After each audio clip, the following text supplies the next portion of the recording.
né, todo. Isso também mostra a misericórdia de Deus, porque Deus não quer que ninguém se perca, né? Que nem veja, por exemplo, que nem Francisco ali, o caminho que eles percorreram no deserto não era para eles ficar 40 anos, né, Francisco? Era não. Não era para ficar 40 anos no deserto, mas por causa da desobediência do povo, por causa dos pecados, Deus foi prolongando esse tempo para que ficasse só um povo assim mais filtrado, vamos dizer assim, né? Isso mesmo. Então, esse tempo todo que passou de tempo de Adão para Cristo, vamos dizer assim, é porque Deus queria e também dando mais chance ao povo, queria que muitos fossem salvos, mas como o povo vai pecando, Deus vai dando cada vez mais chance para que o povo venha se reconciliar. Aí por isso que vai demorando tanto. Na verdade, são nossos pecados que atrasam esses planos de Deus, entendeu? É isso mesmo. Diz, o Espírito de Profecia fala justamente, se a humanidade fosse perfeita, Jesus já tinha voltado. Se a humanidade guardasse o sábado como era para guardar, Jesus já tinha voltado. Então a imperfeição é que prolonga o tempo. A imperfeição, nossas imperfeições prolongam o tempo da volta de Jesus. Vamos ver aqui Jesus. Sim, tem mais alguma dúvida? Não, só isso. Sim, vamos ver aqui Jesus como sumo sacerdote. Vamos ver Hebreus capítulo 4, verso 14.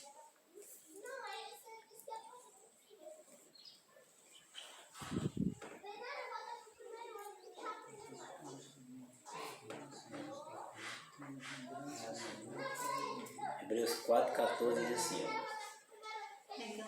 visto que temos um grande sumo sacerdote, Jesus, Filho de Deus, que penetrou nos céus, retenhamos firmemente a nossa confissão.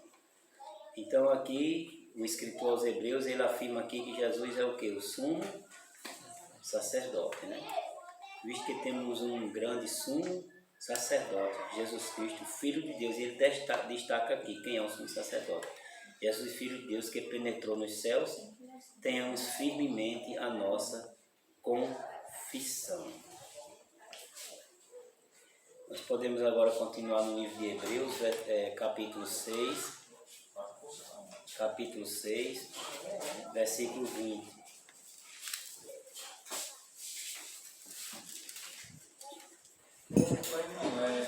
Uma perguntinha meio besta e um pouco fora do... Pode perguntar.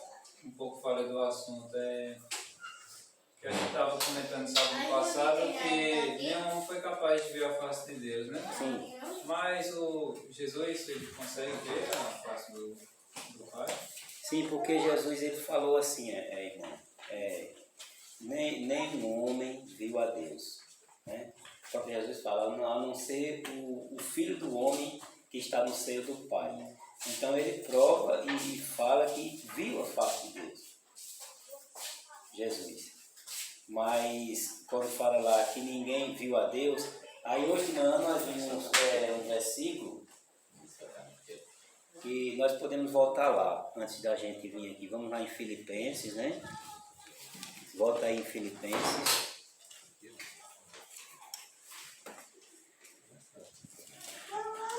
Não sei se vocês lembram desse versículo que a gente viu, lembra? Ou não? Filipenses 2.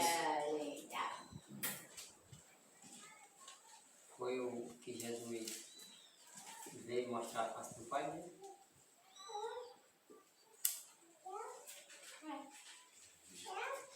É o 6? Filipenses 2, 5 a 8. Filipenses 2, 5 a 8. Lê aí, Ana Paula, por favor. De sorte que haja em vós o mesmo sentimento que houve também em Cristo Jesus, que sendo em forma de Deus, não teve por usurpação ser igual a Deus, mas aniquilou-se a si mesmo, tomando a forma de servo, fazendo-se semelhante aos homens, e achando de forma de homem, humilhou-se a si mesmo, sendo obediente até a morte e morte de cruz. Tá aqui, Isso. né? Então você observa aí. Ele veio, né? E aí mostra que ele sendo igual a Deus. Mas Ele se ofereceu, foi ou foi Deus que enviou? ele se ofereceu. Por exemplo, como a gente viu há pouco, eu acho que quem deu o último versículo dele se oferecendo, acho que foi Evandro, não estou me lembrar. Que fala que ele se doou, né? Ele se doou. Quando você pensa de Eva e Adão, né? Esse na hora ele Isso. Uma vez o irmão Daniel sempre falava acerca disso, e quando o irmão Daniel foi para o pó, aí Fabinho disse: irmão Franço, o irmão Daniel sempre falou que Jesus se entregou a si mesmo. Eu nunca vi um versículo falando aqui na Bíblia, que ninguém nunca me provou um versículo que Jesus se doou. Então eu mostrei para ele João 10, 18, que a gente leu há pouco. Jesus disse: a minha vida eu a dou, e ninguém me toma de mim mesmo, mas eu a dou de mim mesmo. Então, aí ele disse: agora eu consegui entender. Então, ele se doou, ele se deu, né? Eu vejo assim, que ele quando chegou na terra, ele veio esse propósito dele, mas ele se doou uma vez que o Pai enviou. Ele disse, né, que Deus amou o mundo de tal maneira que enviou seu filho. Aquilo que ele veio ver. Agora sim, houve sim a doação dele, mas foi preciso que o Pai... Olha, veja só, vamos ver aqui, Hebreus. Hebreus responde isso aí bem fácil. O Pai fácil. enviasse, não. Hebreus. Ele se doou, mas houve a necessidade do Pai enviar. Olha,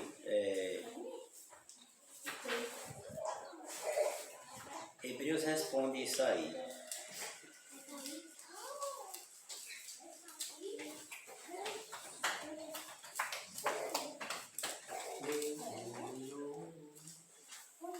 Observe aqui, capítulo 1, versículo 4 e 5.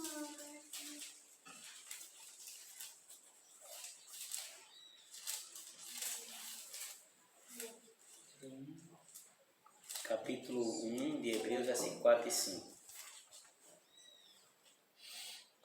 Qual dos anjos disse já? Até o 6, vamos lá, até o 6. Tu hoje te verei. E outra vez, eu lhe serei pai e ele me será filho. E novamente ela introduziu o primogênito ao mundo, diz: e todos os anjos de Deus o adoram. Ainda quarto aos anjos diz: aquele que a seus anjos faz-se ventos e a seus ministros labareda de fogo. Pronto. Aí diz assim: Deus amou o mundo de tal maneira que deu seu Filho unigênito para que todo aquele que nele crê não pereça, mas tenha vida eterna. Certo? Então observe só. Quando Jesus estava lá, Deus disse assim, diz o Espírito de Profecia que Deus falou assim: a humanidade pecou, caiu, será destruída. E aí Jesus disse: Pai, eu vou até ele. Quando Jesus falou: Pai, eu vou até ele, ele era humano? Não. Ele era o quê? Um ser celestial. Então, a partir dali do ser celestial, ele tinha toda certeza que ele podia ser vencedor. Mas quando ele se fez carne, aí ele sentiu na pele. Porque observe só na oração. Vamos voltar aqui. Na oração de Jesus Cristo, no monte, quando ele subiu ao monte e orou ao Pai. Só ele e Deus, como humano, né? Mateus? Pode ser Mateus ou João, mas é Jesus no Getsemane. Aí você pode ver aí Mateus 26. É bom assim de dar para a pessoa fazendo perguntas, porque fica as coisas mais explicativas, né? Mateus 26 diz assim, ó, o versículo deixa eu me ver aqui, o versículo 37 ao 40. Quem pode ler? 37 ao 40. E levando consigo Pedro e os 2 filhos de Zebedeu, começou a entristecer-se e a angustiar-se muito. Então lhes disse: A minha alma está cheia de tristeza até a morte. Ficai aqui e vigiai comigo. E indo um pouco adiante, prostrou-se sobre o seu rosto, orando e dizendo: Meu pai, se é possível, passa de mim este cálice. Todavia, não seja como eu quero, mas como tu queres. E, voltando para os seus discípulos, achou-os adormecidos e disse a Pedro: Então, nenhuma hora pudestes vigiar comigo? Pronto. E aí por 3 vezes Jesus subiu ao monte, voltou a orar e por 3 vezes ele falou as mesmas palavras. Então aqui houve uma certa... um certo conflito dentro do próprio Cristo, da pessoa dele, se ele passaria por aquilo ou não pela humanidade, ele como homem. Quando ele estava como celestial, um ser celestial, ele disse: eu vou passar. Mas como homem, ele aqui sentiu a fraqueza, sentiu o peso dos nossos pecados, sentiu o medo de sentir dor. Então Deus, de certa forma, Deus disse assim: tu vai, é aceito. Porque como a gente viu em Hebreus, a qual dos anjos Deus disse: tu és meu filho, hoje te gerei? Ou qual dos anjos Deus aceitou? Não, apenas o filho ele aceitou. Uma prova disso foi que ele testou um homem, por nome Abraão, e ele disse: me dá teu único filho. E Abraão deu. E aí o anjo bradou, o anjo de Deus, disse assim: Abraão, ele disse: eis-me aqui, não faça mal ao menino. Sei que tu temes a Deus, que não negasse o teu único filho a Deus. Então Deus, se um homem fez isso, por que Deus ia fazer? Negar o seu único filho pela humanidade. Então, sim. Pelo que o irmão está dizendo, assim, pelo que eu estou entendendo mais ou menos, quer dizer que Jesus, assim, ele se ofereceu, né, para morrer pela humanidade, para salvar. E naquela hora de aflição ali, que ele sentiu na carne, ele meio que se arrependeu, assim, pediu para, assim, sentiu um sentimento de arrependimento e pediu para que Deus, se fosse possível, passasse aquele cálice dele. Digamos que foi assim, naquele momento de aflição, que ele sabia como ele era profeta, como ele era profeta e sabia o que ia acontecer com ele, porque veja só que ele falou para Pedro: Pedro, tu disse que me ama, mas hoje mesmo tu me negarás 3 vezes. Então ele sabia que Pedro podia negar, então ele sabia o que ia passar. Então aquela aflição que ele ia passar, aquela dor, aquele desprezo, ele não queria. Naquele momento, a carne não queria. Naquele momento ele disse assim: Senhor, se possível, passa de mim o cálice. Por quê? Podia enviar um anjo, podia enviar outro ser celestial no lugar dele. Mas ele disse: mas que seja feita a tua vontade e não a minha. Até porque não fazia sentido se ele se arrependesse daquele momento, porque quando Pedro ficou dizendo: não, senhor, acho que foi Pedro, né? Ficou dizendo: não, senhor, não faça isso, não morra. Sim. Na verdade, aquilo ali era uma vontade de Satanás, né? Sim. Então, jamais Jesus ia ser usado assim para dizer: não, senhor, por favor, não faça. Porque ele estaria no mesmo papel de Pedro, né? Se ele tivesse se arrependido do sacrifício. Aqui a Escritura diz que ele suou sangue. Então a ciência hoje prova, Evandro, que se você tem um aperreio muito grande, você até chora lágrimas de sangue. Você chora lágrimas de sangue. A esposa de Robinho, que morava com ele, estão separados, e a mãe dela estava lá em Pacifica, na cidade, e receberam a notícia pelo telefone que um rapaz tinha matado o filho dela. E pra tia, sabe? E cadê que ele dizia à mãe? Vai chamar Cainã, vai mostrar uma foto do menino deitado, então assim. Robinho se mandou para a mulher, ela estava chorando sangue. E os olhos da irmã também foi bem feio.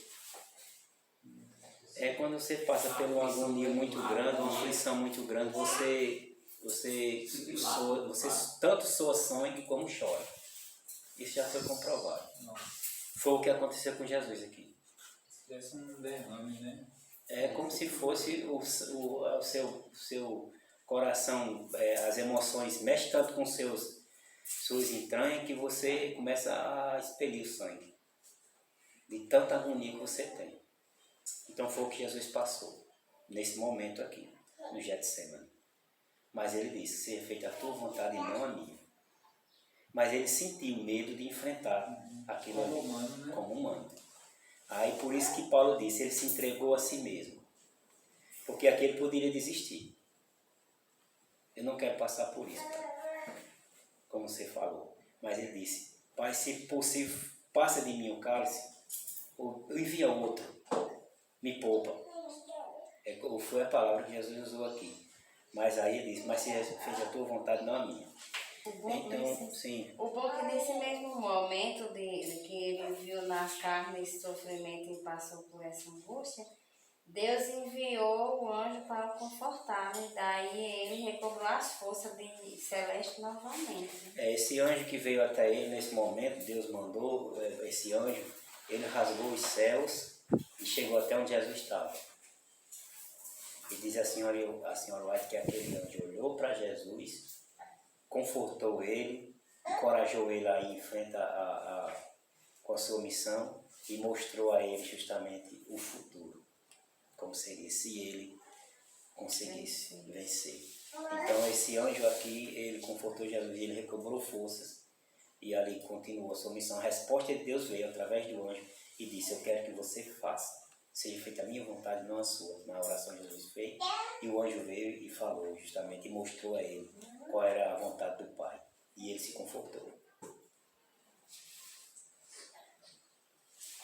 Isso é muito interessante. É por isso que Deus, ele doou seu Filho, como diz, Deus amou o mundo de tal maneira que deu seu Filho inventado todo aquele nele que não pereça, mas tenha vida eterna. Houve uma doação, mas ele humanamente, ele se doou. Mesmo passando por dor, por aperreio, por agonia, por afronta, ele se doou. E o anjo veio e confortou ele. É muito linda essa história, porque a gente como humano, a gente sabe nossas fraquezas e chega um momento extremo desse a gente fala mais alto assim, se doar dessa maneira, será que a gente é preparado para isso? A gente é um momento que deve passar. É um momento de meditação, mas você veja só que os próprios discípulos passaram pela mesma situação. Jesus disse assim, quando disseram assim, permite que eu assente à tua direita e à tua esquerda, os filhos de Zebedeu. Jesus disse, podeis beber o cálice que eu vou beber? Podemos. Ele disse, bem sei que podes. Então ele falou que eles poderiam passar pelo sofrimento que Jesus passou. Ele sabia que eles podiam passar pelo aquele sentimento, para aquele momento que Jesus ia passar. Porque, veja só, é como eu volto a falar, a fala de Rodrigo Silva, que eu achei muito interessante. Os discípulos eram loucos ou fanáticos. Pedro foi morto de cabeça para baixo. Tiago foi morto à espada. Muitos foram presos, muitos foram colocados por leões comer, muitos queimados em fogueira. Pelo uma mentira. Quem era louco o suficiente? Não. Então eles tinham fé e tinham certeza de uma vida eterna. Assim como Jesus trouxe e resgatou, eles também tinham essa certeza. Então eles não quiseram poupar a sua vida. Perderam o amor pela vida com esperança de uma vida melhor. Então esse sentimento, quem traz certeza é o Espírito de Deus. De uma vida melhor, né? Porque a gente pensando bem, a vida aqui na Terra é uma vida muito cheia de tristeza, de dor, e a gente tem uma promessa de uma vida melhor quando vai ter isso. Aí, então é onde a gente deve se pegar nisso. O que acontece hoje é porque assim, dentro do Evangelho, que você crê no Evangelho, a sua vida você vai ter que perder para que possa ganhar aquela. As pessoas querem ficar com a vida, não aguento não. Você não pode ficar fazendo parte do mundo e parte da posição do Espírito. Parte que são da carne e parte do Espírito. Tem gente que você tem que fazer uma doação completa. Dentro da sua família, dentro do seu lar, dentro do seu trabalho, dentro de tudo. Se quiser, Nessas mínimas coisas não está preparado para as mais e as demais. você vê assim, dentro de qualquer doutrina, da mais fácil que tiver, é difícil das pessoas ficar, porque não querem viver nem um pouco. E quando vai para os preceitos certinhos, aí você tem que realmente ver, senão tem que. Não é a minha, não. Você tem que pensar em agradar a Deus. Se não for assim, vai pesar mesmo.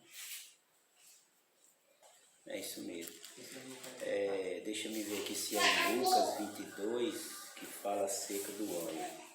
Tem que doar a vida da pessoa que nem Jesus fez, só que não para... Olha, aconteceu um fato interessante lá em Araruna que o irmão pode contar. É de uma mãe que viu o seu filho no meio da pista e um carro foi atropelar. Ela correu para frente, empurrou o seu filho, foi atropelado e morreu. Não pode contar essa história. Aconteceu até atrás de casa. Outra vez aconteceu com a Edilma também. Mãe, a Edilma deu para puxar pelos caminhos, mas fez assim, puxou pelos caminhos, o carro. Porque a gente parou, aí a gente ia descendo do caminhão, sabe? Aí a gente desceu do caminhão, ela só queria atravessar assim. Aí o carro não via, né? Aí a mãe, percebeu que vinha um carro e que ela ia. Correu, só deu tempo de pegar nos caminhos. E a outra mulher, outra vez, ela ia descendo do carro, e o menino atravessou, e ela viu que não ia dar tempo. Correu, empurrou o menino e entrou lá. Pois é, então são coisas que uma mãe, um pai pode doar a vida pelo filho, um marido pela mulher, uma mulher pelo marido. Isso acontece.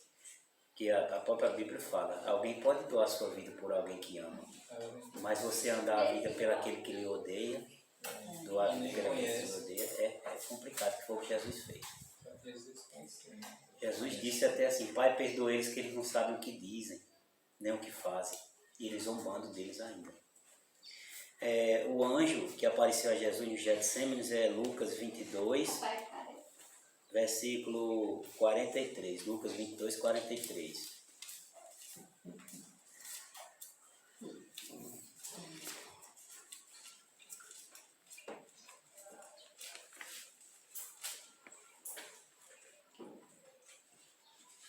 Lucas 22, 43. Pode ler aí. Alguém pode ler. Então me apareceu um anjo do céu que eu confortava. Aí, posto em agonia, orava mais intensamente, e o seu suor tornou-se em grandes gotas de sangue que corriam até o chão. Então Deus enviou um anjo, e esse anjo confortou ele.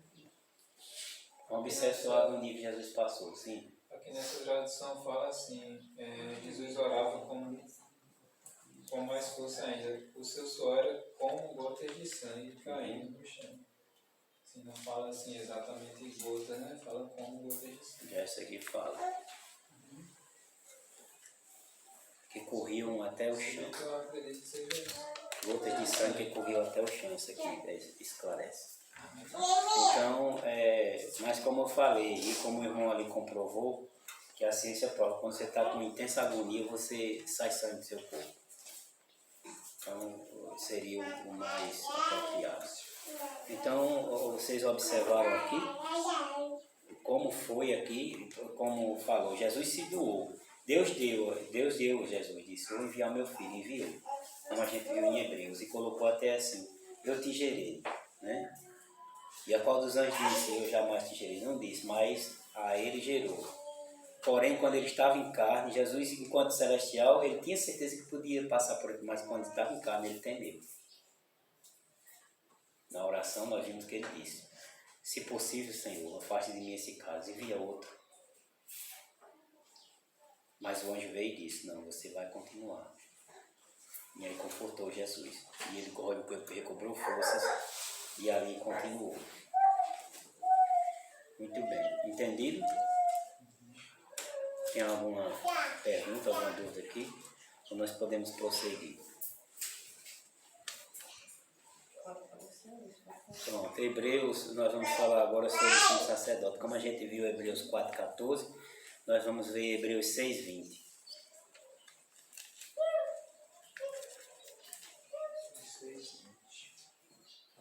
Hebreus 6, 20.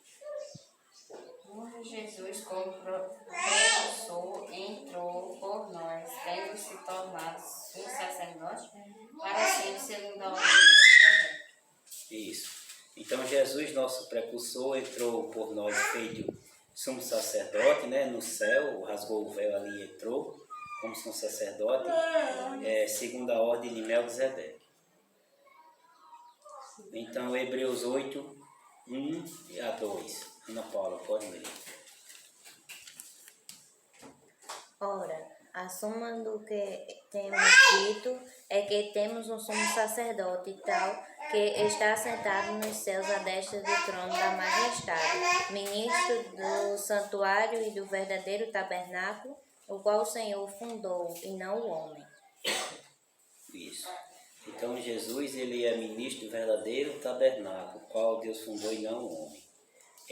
O escritor aos Hebreus está mostrando justamente a função de Jesus no céu, como sumo sacerdote. E rei também. Nós vamos falar um pouco adiante. Hebreus 7, 24 e 25. Hebreus 7, 24 e 25. Podem ler. Mas Jesus vive para sempre, o seu sacerdócio não passa para ninguém. E por isso ele pode, hoje e sempre, salvar as pessoas que vão a Deus por meio dele. Porque Jesus vive para sempre a fim de pedir a Deus em favor delas. Muito bem. Então aqui mostra justamente a função de Jesus Cristo como sacerdote e também que ele entenda a humanidade. Como a gente viu antes de manhã, a gente viu que Jesus ele sentiu fome. Vocês lembram disso, né? Sentiu fome, sentiu sede, ele dormiu, ele se cansou, ele se angustiou, como a gente viu nos versículos. Ele fez o que mais? Chorou. O que mais? Fez amizade, foi odiado, aborrecido, ele se irou. Então todo esse sentimento que nós passamos hoje, ele passou também como ser humano. É por isso que ele, como somos sacerdote, ele entende cada um de nós. Ele se coloca no meu lugar, no lugar de vocês, e ele sabe o meu sentimento, sabe o sentimento de cada um. E qual é a função de um sumo sacerdote? A gente leu Levítico esses dias, vocês lembram? É o quê? interceder pela pessoa. Não só interceder, mas o que mais? Fazer expiação. Tomar sobre si os nossos pecados. Você lembra de uma parte que Moisés disse assim, Moisés procurou o sacrifício e já tinha sido queimado e não tinha sido comido. Moisés disse, por que vocês fizeram isso? Tinham morrido justamente os filhos de Arão, né? Nadab e Abiú, porque trouxe fogo estranho perante Deus que tinha morrido. E então Arão disse, será que o Senhor aceitaria eu comer e carregar o pecado do povo em meus ombros, estando assim, triste pelos filhos, né? Não demonstrou sua tristeza, mas estava com sentimento de tristeza. Então Moisés viu que aquela palavra dele foi justificada. Então o sumo sacerdote, ele orava, o ofertante ele ora na cabeça do animal, o animal recebe o pecado, o sumo sacerdote corta a garganta daquele animal, quer dizer, o ofertante cortava a garganta do animal, o animal era morto, aí quando fosse ser morto, aí então aquele sacerdote comia aquele animal, então o pecado transferido para o animal, transferido para o sumo sacerdote, e o sacerdote transferir para o templo. Ô, irmão Francisco, então ele se tornou sacerdote a partir do momento que ele morreu, né? Sim, sim, quando ele morreu, que foi ao céu, se tornou sacerdote. Porque ali no momento que ele morreu, ele ofereceu seu sangue, ele já, digamos, já recebeu o pecado de toda a humanidade, né? Ali é como um sacrifício, ele fez Isso, como um sacrifício, né? Seu sacrifício foi, ele trouxe perdão para a humanidade, né? Ou seja, uma reconciliação com Deus novamente. E quando ele foi ao céu, ele se tornou sacerdote, como a gente viu em Hebreus 4. Ele entrou no céu como sumo sacerdote. E quem fazia expiação antes dele no céu, no tabernáculo do céu? O tabernáculo do céu, ele estava como uma parte inativa, sem ter funcionamento. Havia necessidade de ser um ser humano vencedor, como Jesus foi, para poder ministrar no tabernáculo celestial. Porque não tinha expiação também, o dia da expiação, desde a época de Moisés, foi estabelecido, né? Porém, era terreno. Aí não tinha... Não era celestial. Hoje ela é celestial, mas na época seria terreno. Porque quando Deus disse assim, faz o tabernáculo conforme o dele que eu te mostrei no monte. E aí Moisés viu tudo lá. E aí Moisés pegou aquela figura do que ele viu lá e fez aqui na terra. Então o sacerdócio ele era terreno. Porque o próprio Paulo diz assim, se ele estivesse na terra, nem tão pouco sacerdote seria. Porque ele não era da linhagem sacerdotal. Mas ele está no céu, então ele é sumo sacerdote segundo a ordem de Melquisedeque. E não segundo a ordem dos levitas. Você entende? Então, a partir dali, depois da sua morte, foi que foi funcionar o tabernáculo celestial. Passou muito tempo. Passou muito tempo, sim. Passou muito tempo. E em 1844 foi que ele entrou no Santíssimo do Santíssimo para ministrar. Isso não quer dizer que ele só entrou naquela data. Ele foi aqui, como Evandro falou, quando chegou o tempo, ele entrou no céu e entrou lá, no tabernáculo. Mas ministrar como sumo sacerdote intercessor foi em 1844. Então o tabernáculo no céu foi feito a partir do pecado? Depois do pecado já existia? Não, ele foi Ele antes. entrou, só não ministrava. O celestial, Sim. ele foi antes do pecado. Foi? Quem era que ministrava? Eu acho. Ô, França, ela estava perguntando antes de Jesus entrar quem ministrava. Ele morreu e entrou no tabernáculo, não É foi? porque assim, ó, o Santíssimo Tabernáculo feito, ele foi feito desde a fundação de Deus com Deus, porque é onde Deus estava. Porque onde é que Deus se manifestava? Não era lá no Santo dos Santos? E a glória dele chegava e quem estava à direita do Pai? No canto do Santo dos Santos? Olha, é o seguinte, Aletiano, olha, quando o tabernáculo estava aqui na terra, quem entrava no Santíssimo? Somente o sumo sacerdote uma vez por ano, ao ano, né? Uma vez ao ano, que é o dia da expiação. Então o que aparecia ali, a glória de Deus descia na tampa da arca, a glória, não o próprio Deus, mas a glória descia ali. Já no tabernáculo é o próprio Deus, é a presença divina que está ali. Então, não é qualquer ser que poderia chegar ali e ministrar. Então, Jesus, quando foi vencedor, ele se tornou digno. Porque está ali mostrando aquilo que remia, que era o sangue. E se tornou digno, certo? Eu entendi, assim, mas é porque o senhor disse que ele morreu, né? Só que ele, mesmo assim, depois da morte dele, ele não ministrou. Ele só veio ministrar em 1844, entendeu? Sim. Aí eu fiquei perguntando quem é que fez isso nesse intervalo, porque eu entendi que estava inativo e tudo mais, que ele precisava morrer, enfim, se fazer um sacerdote. Aí por que ele não ministrou? Porque ele morreu. Ele passou esse tempo ainda todo até 1844. É como eu falei para Ana Paula, o tempo não influencia em nada em Deus. Para nós influencia muito. E como eu falei até assim, a experiência do sono. Você dorme uma boa noite de sono, você acorda de manhã e já passou. Dormi tantas horas, nem vi.